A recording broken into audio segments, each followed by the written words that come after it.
Hi, this is Mr. Leo, and in this brief video, we're going to take a look at how you can use a text-to-speech tool called Read&Write for Google Chrome so that text can be read aloud to students, whether it's on the web or on Google Docs, Google Slides, or Google Forms. Let's take a look at Google Classroom for a moment. I'm going to go to the classwork page, and the teacher has shared some files. I want to open up each one individually, and I want to activate Read and Write for Google Chrome. And if you notice in the top of my browser, there's a little purple puzzle piece icon with an RW on it. This is a Chrome extension. This extension has been pre-installed by the district so that every student has access to it. When they're logged into their Chromebook with their West Genesee account, all students should see the purple puzzle piece in the top right of their page. The same will hold true if the kids are logged on to the Chrome browser on a PC or a Mac, so long as they're logged into their West Genesee account on the Chrome browser. Let's turn this on. With a click, it's going to pull up a bunch of accessibility tools. It may prompt the student to log in. I'm going to click Allow.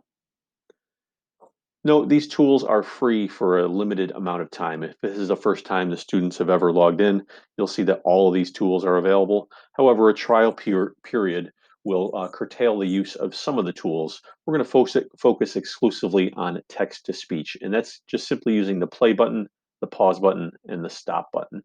So let's open up a web page. And you'll notice Read and Write was turned on this tab, but not yet turned on this tab.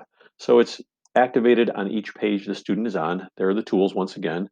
And I'm simply going to highlight text on this West Genesee homepage, and I'm going to press the play button.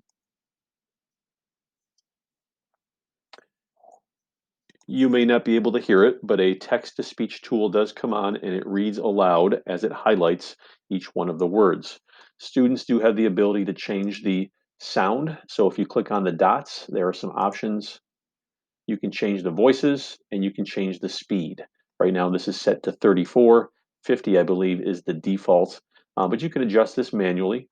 You can also turn on continuous reading or speak on each word or speak on each sentence. I highlighted and used continuous reading as a way of having the page read aloud to me.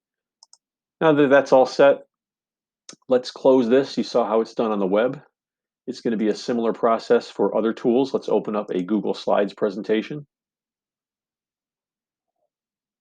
Here we have a hyperdoc shared from Mrs. Lepic. I'm just going to have the directions read aloud here. Again, I'm going to activate my Read and Write for Google Chrome. Tools appear at the top of the page. I will highlight with my mouse and click play. That one didn't work so great.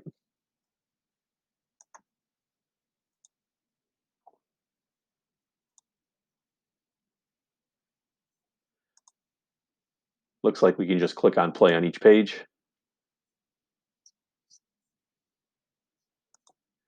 Alrighty, same is going to hold true for Google Docs. Think of slides as a presentation tool. Think of docs as a document like Microsoft Word. Here we have a file, I believe, that was created by Mrs. Castaldo. If I highlight the text once again, notice I did not have to turn on Read and Write. It automatically came on since I've already activated it on other pages.